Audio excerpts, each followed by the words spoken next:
every lesson in life has to be painful. Some of my best lessons in life have come from this side of the experience, watching someone do something and go, wow, I don't want that to be me. Because sometimes the purpose of your life is to serve as a warning to others. And that's a really frightening thing if you think about that. I'm all cut up and bleeding. Is there anything I could have done to have not been like this? Yeah, you could have gone around it. Oh my God, I'm such an idiot. Yeah, but it's okay, because even idiots can learn. I'm a fantastic example of that. You should feel shame for some of those things that you've done. To a degree. You shouldn't have so much guilt, and you shouldn't have so much shame that it stops you now from doing the right thing in the future. If there's an apocalypse, would you feed me? Come on, you have to think about that? What an asshole. Well, I guess...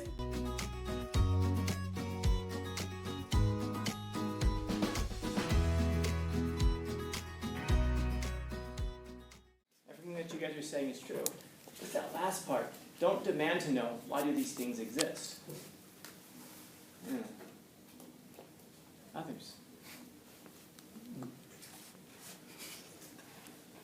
Bro, what the fuck? Are you in a good mood? This is a good mood over here, man. I know, I'm trying to piece these things together. You've mentioned 3 times now, laced with acid. It was like Y'all are laughing. Oh, I know about exaggerating by 1. We're going to win those donuts and we're going to lace them with acid. We're all going to join in a good time. So when you guys have parents who are asking you, so what do you learn in school? Make sure you take them to this video. So is your cucumber bitter? Yeah. Is it the cucumber, bro? Every time I get to that, man, you're giggling. Is your cucumber... I knew it! I knew it! Oh, I knew it! Is your cucumber bitter? Throw it away. I'll get past it fast. Are there briars in your path? Well, then go around them. You know, if there's something that's bitter and bothering you, well, then throw it away. Does it just have to be a fruit, vegetable? We'll call it a vegetable. We don't want you to... No, this can be people as well. The things in your life, are they bitter? Are they causing you bitterness? Well, then yeah. Well, then just throw it away. It's simple. It's not easy, but it's simple. You can throw it away. Are there briars in your path? Is there a bush in your path with thorn? Is there a thorny bush in your path? Yeah, man, this sucks. As you start to like push your way through it, and you end up at the other end, you do finish it, but you're all scratched up and bleeding. You're like, at least I got through it. Wouldn't it be better to have just kind of like done this and stepped around and then walked around it? Well, yeah, but I wouldn't have learned the lesson. You would have, but if you walked around it, you would have learned a lesson. You'd have learned that it is better to walk around the thorny bush than to crawl through it. There is a lesson to be learned there. Not every lesson in life has to be painful. Some of my best lessons in life have come from this side of the experience, watching someone do something and go, wow, I don't want that to be me. And sometimes you have to go through the thorny bush, of course. Sometimes you'll find yourself fighting through a thorny bush and you'll end up on the other side, cut up and bleeding, and someone's going to see you and go, wow. They're going to walk around the bush and you're going to be like, I didn't know we could do that. Oh, yeah. Yeah, you have to go through everything that's painful. Sometimes you can just go right around it. Because sometimes the purpose of your life is to serve as a warning to others. And that's a really frightening thing if you think about that. You might be at the other end of something and go like, I went through this for a reason, it's going to make me stronger and better. No, it just made you an example to others of what not to do. That sucks. There's this last part here. That's all you need to know. And he's got this word here, need. It's not about what you want to know. Would you want to know why is the cucumber, like what makes a cucumber bitter? Goes bad. Goes bad, but why? I don't know. Yeah, exactly. I don't know. Anybody in here an agriculturalist? Anybody who know what an agriculturalist is? Anybody in here grow vegetables? None of us? You do. Okay. We've always gotten along, right? We're on good terms. We're cool, right? No? Sorry. I say we've always gotten along, right? Like we're cool and we're good, right? You and me? Like if there's an apocalypse, would you feed me? If there's an apocalypse, would you feed me? Come on, you have to think about that? What an asshole. Well, I guess, okay, so we're all fucked. I thought I was going to eat, turns out I'm not going to. I don't know how to grow vegetables. I mean, I can just throw them in the ground and go, just wait, 6 months, 8 months, 10. I don't know how long it would take for vegetables to grow. No idea. I tried growing vegetables one time up in the front yard, and I completely forgot about them because I was just someplace else for a while, and in my head, and one day I realized, I'm like, oh, I was trying to grow tomatoes, wasn't I? And I went outside, and there was like just stuff on the ground. I'm like, well, I guess that didn't work. So there's an apocalypse. I don't know how to grow vegetables. So there's I don't know what I don't know. So I don't know if I'm, if I have a cucumber, I could sit there and just be like, why is this thing so bitter? I've always just noticed that cucumbers are always bitter. Is that solving my problem? No, it's not. All it's doing is it's actually delaying me from solving my problem, because now I sit there for an hour, man, I'm so hungry. I wish I could just eat this cucumber. I'm just so hungry. And I could toss it aside and get a Jack in the Box if I have that hour. It could actually solve the problem. Whatever time you put wondering why, you're not putting into solving the problems of your life, whatever they are. Same with the briar bush. I could sit there and go like, man, why is this briar bush here? Why is there always a thorny bush in my way? Oh, why does life have to be so painful? There's a reason that life is painful. Sometimes. Because you're choosing to walk through the briar bush. We put ourselves in positions that make life so painful. One of the harder realizations of our life at some point might be that a lot of the suffering and pain that we go through is because of our own decisions. It's the things that we've done. I'm not sure which is harder.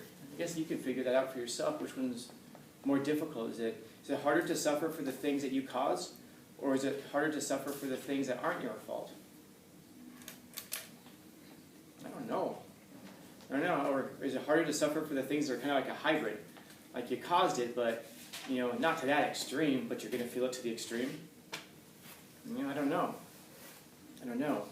I guess in that we can just kind of take the fact that the suffering is going to come about, and hopefully we can do as much as we can to contribute to that as little as possible. And once you figure out how to do that, come back and let me know. Because I'd like to learn that lesson from you. How to not bring about our own suffering. But that last part here, man, don't demand to know why do these things exist. Why do these things exist? Why is this trouble in my life? Why do I have so much so much difficulties here? I guess you could ask yourself if I caused it or not, but that won't help you get through it any faster. That's the kind of thing you want to ask yourself on the other end of the briar bush. I'm all cut up and bleeding. Is there anything I could have done to have not been like this? Yeah, you could have gone around it. Oh my God, I'm such an idiot. Yeah, but it's okay, because even idiots can learn. I'm a fantastic example of that. But you don't have to go through it. You can go around it sometimes. You don't have to finish the thing that's making your life bitter. You don't have to commit to it. You can toss it aside. Having said that, simple. Right? Not easy. Those are two very different things. Simple and easy are two very different things. But I like this part here where he says, don't demand to know why do these things exist. Don't demand to know. There are troubles in your life, there are difficulties in your life, there are things that you're going to come across that are going to be very difficult. Don't demand to know why they exist. Just do something about it. Because every minute that you're spending trying to figure out why something is, you're not solving the thing that is. Maybe in retrospect afterwards, we can ask ourselves, how did I put myself in the depths of so much suffering? And then, of course, the hard part is if you realize that whatever suffering that you're putting yourself through, there's a good chance that your decisions are putting other people through suffering as well. And then you got to realize that this web of suffering that you cause is vast, it's deep, and it catches many things that fly by in its web. And those are the hardest ones, probably. To put up with your own suffering, you can handle that. But when you realize that the things that you do put people that you love in suffering, that's a very difficult thing. And if it's not for you, then you're probably a sociopath. Yeah. And it's okay to feel that, because you can have guilt for it. And guilt is okay. You should have guilt. You should feel guilty about some of the things that you've done. You should feel shame for some of those things that you've done. To a degree. You shouldn't have so much guilt, and you shouldn't have so much shame that it stops you now from doing the right thing in the future. Because sometimes you can do something that's so bad that afterwards you're like, I'm just a piece of shit. I don't deserve to live. I don't deserve to have happiness. I don't deserve to. Do you deserve to have happiness? Probably not. Oh, that got some of y'all's attention. Probably not. It's just like, do you deserve a second chance? Probably not. Probably not. But when you realize that, there's something that is just absolutely, almost breathtakingly beautiful when you realize that you don't deserve a second chance and then someone gives you one. Because you appreciate it. That's the thing that probably is going to really motivate you and really help you when you realize that you didn't deserve this thing and someone gave it to you anyway. It's like love. Do you deserve someone's love? No. No. No. And if you realize that, when someone comes along and they give you love, you realize how incredibly precious that is. And hopefully if you realize that, you're not going to treat it badly. Because you're going to realize what an incredible gift it is. If you walk around feeling like, of course, I deserve love, I deserve a second chance, I deserve to be happy. If you believe that you deserve these things, then you're probably not going to appreciate them when you do have them. But if you recognize that you don't deserve these things, I mean, especially the second chance, like how many chances should you give someone? 2? You have a number in mind? It depends. It depends on what? The situation. Okay. What determines? Like what was something that would go into determining it? Like, let's say you got cheated on. Okay. Would you really give them a How second chance? devastating it hurt. You got cheated on. Would you give someone a second chance? No. I was gonna say something almost like quiet. Please. Depends on how many times they laced you with acid. Depends on how many times they lace you with acid. Obviously, I had a number for that. 2 was enough. 2 was enough. There's this children's story called When Snake Shed His Skin for Good. And it's about a snake who is just evil. You know, and all the animals in this animal kingdom know that he's evil. And whenever they see like the little slithering through the grass, they all check their belongings because they know that Snake has come through and probably stolen something from them. And Snake, he behaves evilly, and he knows he's being evil. He just enjoys it. And of course, does anybody know what a snake's natural enemy is in the animal kingdom? Eagles? Yeah, it's a mongoose. Mongooses kill cobras. Mongooses fight snakes and kill snakes. So he's slithering around, and one day he overhears some mongooses talking, and there's like, the mongooses, one of them asks the question, so we all know that Snake is evil, and they all agree, oh yeah, Snake is terribly evil. And then somebody asks, is Snake evil, or is it evil what Snake does? In other words, is evil something that we are, or is evil something that we do? And all the mongooses that were talking, they all agreed, oh, Snake is just pure evil, through and through. There's nothing redeemable about him. And then he hears, and he can't see them because Snake's like hiding behind a log. And the reason he's hiding is not just because he's eavesdropping, he's looking for an opportunity to try to steal something from them. Because, you know, Snake's evil. And so he finally hears the voice of an older mongoose who said, essentially, if that evil is something that you do, it's not something that you are. And he said, you know, if Snake were to shed his skin and become something new, he would be a completely new creature. And the mongooses were like, oh, but Snake always sheds his skin. He always pretends like he's changed. And then the mongoose just kind of said, well, how many chances should we give him? And the mongooses all had answers, because they're all academic mongooses. 1. You know, one of them is particularly merciful. He says we should give him 4 chances. But he's violated hundreds of times. And he finally ends up asking the teacher at the end, how many chances do you think the Snake should be given? And the old wise mongoose said, as many as he needs. As many as he needs. And he points out that the mongooses that are sitting with him, he says, and so it turns out that the mongoose is a teacher, and he says to one of them, remember when you first became my student? So you were a horrible student. You failed all of your classes the first time through. And he said, now you're one of my best. How many chances should I have given you? And he said, imagine if I had stopped at 4. You would not have gotten to where you are right now. And he kind of points this out among the whole group. And so I love this story. How many chances should people get? As many as they need. 4, 2.